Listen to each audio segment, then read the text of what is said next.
سلام تنام كاب سي ام اكسترا شو سبورت بمقدام شانل نام زي كم زحلف اوانات بحدش قررا فليز بلت حستو داليا نابخم تمتصعلام زيناتكم تصطفوغن كدم مقن كتعنببن سلا زي تقل كم تلمود لايك شير سبسكرايب كتقبرو بمحصان نحانا صريتوتاتكمن نقفيتاكمن بخفض لبخن قبل دلوات مقانا ناقلصنام نلومي نابخم نمبال نابزغربني ديناتات كنحلفكم سناي مكتتال أمانئيل قبل እግዚአብሔር ናብቲ ሓደ ኣብ ፈረንሳ ዝካየዱ ዓበይቲ ዙራ ዝኾነን ክራይተሪም ዳውፊን ምስጋንቱ ኤሌክትሪክ ተሰሊፎም ክወዳደሩ እዮም። ጋንታታት ክመዳለዊ ንዙር ፈረንሳ ዝጥቀሙሉ ክራይተሪም ዳውፊን ናይ ወሉድ ደረጃ ዓቐን ዘለዎ ኮይኑ ኣብዚ ዓመት ኣብ 8 መድረኻት ተኸፊሎም ብጠቕላላ 1199 ኪሎ ሜትር ንውሓት ዝሽፍን ካብ 8 ክሳብ 15 ሰነ ውድድራቱ ከሰላስል እዮም። ኣብዚ ዙሩቶም ኣብ ዙር ፈረንሳ 2024 ተሃላለኽቲ ዝነበሩ ተቐዳደምቲ ዮናስ ቪንጋርድ ንታዴ ፖጋቻርን ሬንኮ ኤቨነፖልን ንመጀመርያ ግዜ ድሕሪ ዓመት ክራኸቡ እዮም። ቀዳማይ ምፍታን ቅድሚ እቲ ኣብ ወርሒ 7 ዝካየድ ዙር ፈረንሳ 2025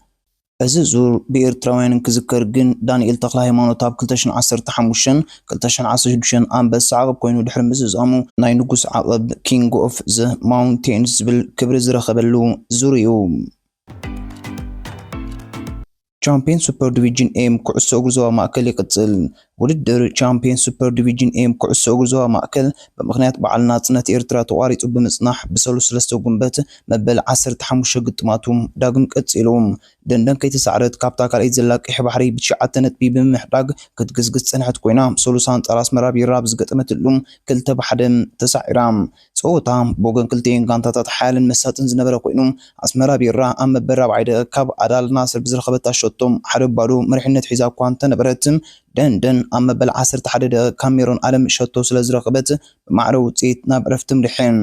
ድሕሪ ዕረፍቲ ጸወታ ብሓያል ምትህልላቕ ቀጽለም ጸወታ ብኣጋ ምዝዛሙ ኣብ መበል 24 ደቂቃ ቢራ ብመንገዲ ተቐዲሙ ሸቶ ዘመዝገበ ኣዳል ሳልሕ ብዝረኸበታ ሸቶም ኣብ ልዕሊ ደንደን 2-1 ተዓዊታ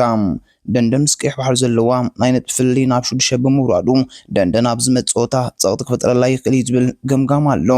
ደንደን ምስ ሰንበል ከምኡውን ቀይሕ ባሕሪ ምስ ኣልተሓሪር ጸወታ ይተርፈን። ኣብ ጸወታ ክልተ ሾታት ብምዝጋብ ንገስጋስ ዘይተሰዓርነት ደንደን ኣብ መግታእ ልዑል ተራ ዝተጻወተ ኣዳል ናስር ብሉፅ ተጻዋታይ ተለቂሑ ድሕሪ እዚ ናብ ሜዳ ዘምርሓ ቀይሕ ባሕሪ ምስ ማይ ተመናየን ቀይሕ ባሕሪ ካብ ኣቤል ወልደ የሱስን ቤንሁር ጣዕመን ኣብ 1947 ደቂቕን ብዝረኸበተን ሾታትን 2-0 ኣብ ተመርሓሉ ዝነበረት ማይ ተመናያ መበል 72 ደቂቕ መንገዲ ኤቨን ግርማጽዮን ሸቶ ረኸበት። ድሕሪ እዚ ዝተወሰኸ ሸቶ ብዘይምንባሩ ግን ጸወታ ብመሪሕነት ቀይሕ ባሕሪ 2-1 ተዛዚሞም እዚ ውድድር ሓሙስ ጉንበት እውን ብሰለስተ ጸወታ ቀጺሎም ጎዳይፍ ምስ ክንፊ ኣብ ዝተረኸባሉ ተጻወቲ ክንፊ ቢላል መሐመድ ጣህርን ዮናታን ነጸራብን ኣብ መበል 41-47 ደቂቕን ብዘመዝገቦም ሾታት ክንፊ ናይ 2-0 መሪሕነት ሒዛ ጎዳይፍ እውን ኣብ መበል 53 ደቂቕ መንገዲ ጽንዓት ሽመንዲ ሸቶ መዝገበት ጸወታ ድማ ብመሪሕነት ክንፊ 2-1 ተዛዘመ። ብሉፅ ተጻዋታይ ናይ ዝግጥም ካብ ክንፊ ላሜክ መስፍን ተረቂሑ ኣብዚ ዕለት ቀዳማይ ዲቪዥን ጋንታ ጎዳይፍ ካብ ተቐማጦ ሰሜን ኣሜሪካ ዝኾኑ ደቂ ጎዳይፍ ናይ ኣስታቲስ ኣሽሓናፋ ዘትመን ሙሉእ ናውቲ ስፖርት ሓገዝ ረኪባ ቀጺለን ዝገጠማ ኩባንያ ሰንበል ምስ ፓራሊዞ እየን። ናይ ሳልሳይ ደረጃ ንምዕቃብ ዝኣተወ ሰንበል ንፓራሊዞ ኣየንሓሰየትላን ኩባንያ ሰንበል ብመንገዲ ሴም መብራህቱ 2 ሸቶ መንገዲ ናትናኤል ተኽለማርያም ማሕረ ሳሙኤልን ድማ ሓደ ሸቶ ብምዝጋብ 4-0 ተዓዊታ ብሉፅ ተጻዋታይ ናይ ዝግጥም ድማ ሴም መብራህቱ ካብ ሰንበል ተሰይሙ ሳልሳይ ጸወታ ኣልተሓሪር ምስ ኣልጁ ዝገጠማሉ ነይሩ። ኣብ መንጎ ክልቲአን ሓያል ምትልላኽ ዝዓብለሎ ተወዳዳርነት እዩ ተራእዩ። ኣልተሓሪር ቅድሚ ዕረፍቲ ካብ ኣሕመድ ኣድም ብዝረኸበታ ሸቶም 1-0 መሪሓ ናብ ዕረፍቲ ወፂያ ድሕሪ ዕረፍቲ ኣዱሊስ ብርክት ዝበላ ውዳኣት ኳዕሳሱ ፈቲና እኳ እንተነበረት ኣይሰለጣን ጸወታ ብመሪሕነት ኣልተሓሪር 1-0 ተዛዚሙ ንውዳኣት ኳዕሳሱ ኣንጻር ጋንታ ክምክን ዝውዓለ ሓላ ውዳኣት ኣልተሓሪር ያሲን ዳውድ ድማ ብሉፅ ተጻዋታይ ናይ ዝግጥም ተረቂሑ ኣልተሓሪር ብጸለልታ ጎል ብሰንበል ተበሊጻ ራብዓይ ተርታ ሒዛላ ቀዳም 7 ሰነ ኣብ ዝካየድ ውድድር ናይ ደቂ ኣንስትዮን ዋንጫ ሰማዕታት ድማ ናይ 4 ጋንታታት ናይ 2 እብረን ናይ ኣውዴካ ምሕላፍ ጸወታ ተሰሪዕሎም ዕዳጋ ሓሙስ ምስ ጎዳይፍ ከምኡ እውን ሰንበል ምስ ሓይለ ኣየር ካብ ሰዓት 2 ድሕሪ ቀትሪ ኣብ ስታድየም ኣስመራ ዘካየዶ ግጥም ተሰሪዕሎም ናይ ግል ሓላ ውዳት ክርስቲያኖ ሮናልዶ ነበር እዚ ፖርቱጋላዊ ኮኸብ ኩዕሶ እግሪ ንምክልኻል ክሳብ ክንደይ ከም ዝኸይድ ሓቢሩ ሮናልዶ ሓደ ካብቶም ዓበይቲ ኮኸብቲ ኩዕሶ እግሪ ጥራይ ዘይኮነም ሓደ ካብቶም ኣብዛ ፕላኔት ፍሉጣት ሰባት እዩ ዝበለም ሂችማን ቦካሪ ናይ ፒኤምሲ ናይ ብሕቲ ወተሃደራዊ ኮንትራክተር ናይ ሲፒኦ ናይ ቀረባ ናይ ሓለዋ ሓላዊ ኦፊሰር ኮይኑ ኣብ ኢንስታግራም ገጹ ልዕሊ 127,000 ተኸታተልቲ ኣለዎም። ኣብ ማድሪድ ኣብ ዝነበረሉ እዋን ሮናልዶን ስድርኡን ንምክልኻል ን4 ዓመታት ሰሪሑ ሂችማን ምስ ቴሌሲንኮ ኣብ ዝገበሮ ቃለ መሕትት ሮናልዶ ንኣገልግለቱ ኣብ መዓልቲ 850 ፓውንድ ይኸፍሎ ከም ዝነበረ ገሊጹም። ጋብርኤል ውዕሉ ምስ ኣርሰናል የናውሕ። ብራዚላዊ ተኸላኻላይ ክለብ ኣርሰናል ጋብርኤል ማጋላስ ክሳብ 2029 ንዛ ክለብ ዘጽንሖ ውዕል ፈሪሙ። በዚ ድማ ነቲ ኣብ 2027 ዝውድእ ውዕሉ ተወሳኺ 2 ዓመት ደሪዑሉ ኣሎ።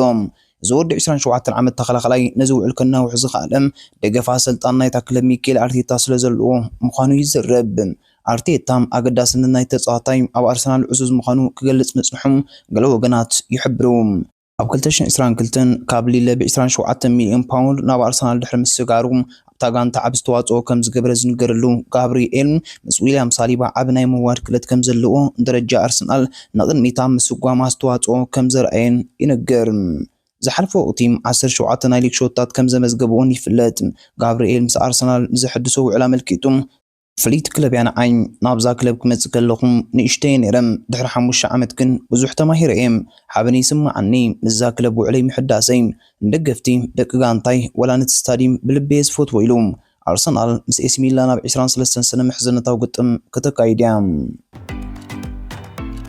بحموس مشت تخيدم قدمات نيشنز ليج فرنسان اسبانيان دمقت لامين يامال داغم استقل على مشت كويني مسيوم اب 9 شوطات تمزغبل صوتام اسبانيام حموش شبر بعتم تعويتام يامال ام بال 54 دقائق زمزغبن شوطات دمام بولس تصاوتاي كسميو بمخالن ابنوس ادميو نتمدارك تالبو زكون بقعتو توسخ بقعت دريعلو مسيوم زغم زيلون كلهم حرك ابز بلص شمون تصاوت بارسيلونا زكونم اسبانياوي غافي مسودغانتو نبر فرنساوي اوسمان دمبل دحر صوتا مززامو ماليا بملوات غافي عزيز فتو كحوي كبل محبراو غصاتو سلي ناي كلتيوم زرغيحلوم غافين دمبلن نخلتو اوتيا بارسا بحد منبارو يذكر اسبانياوي كلب بارسيلونا انتصاطاي كلب ليفربول كولومبياوي لويس دياز اب كرامات نايز عمت كتونو ليت كم زلو حبيرام يكون بر ليفربول نز طلب كم زنصغتون استتصاطاي مساك صنح كم تدلن محبراو غصاتام حبيرالام ديازون مس ليفربول مهلاوا زي حقوس مخانون مستاغانتا وعلو ناي محداس حلمو كون مكبار باهنقوتا يصبه كم زلونيو زحبر بيب غوارديولا اب عالم لخوان ودات نايم سلطان حلم كم زلوم ينفيتوم نتام ام وداتا تثبيتان بيولا زنبرم صوا اف اي كاب كريستال بالاس دحر منطالوم بزي زكونه صوا نزاوت ستيفانو بيب نمانسي تغدفا زكونه مدب كم زي بلو غليصوم سلسه صوا چامبيونز ليج دميركا ساسان چعتن صوا مستن زسلطنن سلسته عبيت كلوبات بارسيلونا باير مونيك مانسيتن اب 17 نايم سلطان عمتاتهم زلعل سلطان يوم نزا حدش باغو بقالاتهم اوانچ عالم وي كوبا امريكا قالوت عبيت وداتن كسلطنيو باغيلوم كارلو انچولوتي ناغرايت غانتا برازيل نايم راح سرحوم بتيمز ايكوادور زكايدو بارو استفلاليلو شدش هاغرات بقطتام اوانچ عالم 2026 زحلفالو مصري يغطم فليمولوم بورتغال انصار اسبانيا صباح مشهد ساعة 10 دحر قطريم اب ستاديوم اليانز ارينا زكايد ناي موداتا صوتا نيشن ليج بورتغال انصار اسبانيا كتغطميا تعواتيت نيشنز ليج 2019 زخونت بورتغال اب فرق فصامي جيرمن دحر مس عرام نا فصامي حليفام ناي فرق فصامي صوتا بورتغال انصار جيرمن اب زكايد صوتا بهاغراو تلفزيون بورتغال طراي لعل 4 مليون سباس تعذبوا بمخانو اب 2025 اب تاغر زبزح تعذب تزركبه صوتا خوين رخبوم اب صوتا بورتغال جيرمن كلتا بحد بمسعر صالا شوتات 5 غزيم تعوات بالون دي اور زكونم كريستيانو رونالدو كونساسيون كم استعوتت يفلت بزي دما اب هاغرايت غانتا بورتغال زلعل مزغاب شوتو زكونو رونالدو نهاغرو 167 شوتات كمزغب كلهم امناي كعسو غري هوتو دما 967 شوتات امزغبلهم بزي كازيم اب نيشنز ليج كاب شومونت صوتات شوتات بمزغاب حنتي اسيست كايدوم بانصار اسبانيام افرق فصامي فرنسام 5-4 بمسعر ناب فصامي كتبصح كلام اب 2023 وانጫ نيشنز ليج كمزل على يذكر من اسي اسبانيا كوخب تصاطاي لامين يامال اب زعمت سبورت بارسيلونا زرأيو بلوص بقعات اب نيشنز ليج اون كمز دغمو يفلط ያማል ሃገሩን ኣብ ፍጻሜ ክትሓልፍ ከላም ኣብ ጾታ ለውጢ ምምጻእን ኮኸብ ተጻዋታይ ናይቲ ግጥሙን ተባሂሉ ተመሪጹ እዩ። ድሕሪ ጾታ ኣብ ዝሃቦ ርእቶም እቲ ጽቡቕ ነገር ኣብ ሜዳ ክትዛረብ ምኽኣል እዩ ዋንጫ ናብ እስጳኛ ክንወስዳ ተስፋ ገብር ኢሉ። ብወገን ሃገራዊት ጋንታ እስጳኛ ላሚን ያማል፣ ፔድሪ፣ ጋቪ፣ ኒኮ ዊሊያምስ፣ ፋቢያን፣ ዳኒ ኦልሞን ካልኦት ተጻወትን ኣብቲ ናይ ጽባሕ ጾታ ክስለፉ ዝብል ተኽእሎ ኣሎም። ኣብ ዝርዝር ሃገራዊት ጋንታ ፖርቱጋል ኮኸብ ኣካፋሊ ቪቲንያ፣ ኮንሳሲኦ፣ ብሩኖ ፈርናንደዝ፣ ጃኦ ኔቬንስን ክርስቲያኖ ሮናልዶን ክስለፉ ትጽቢት ይግበር። መደብና ክሳብ መወዳእታ ብምክትታልኩም ደጊምና እንዳመስገንና ኣብ ዝቕፅል ቪድዮና ክሳብ ንራኸብ ከም ተለሙድ ላይክ፣ ሼር፣ ሳብስክራይብ ብምግባር ህላውነትኩም ደገፍኩም ናይ ፍለየና እንዳበልና ንሎም ዘዳልናዮ ትሕዝቶም ኣብ ዝንዛዝም ሰላም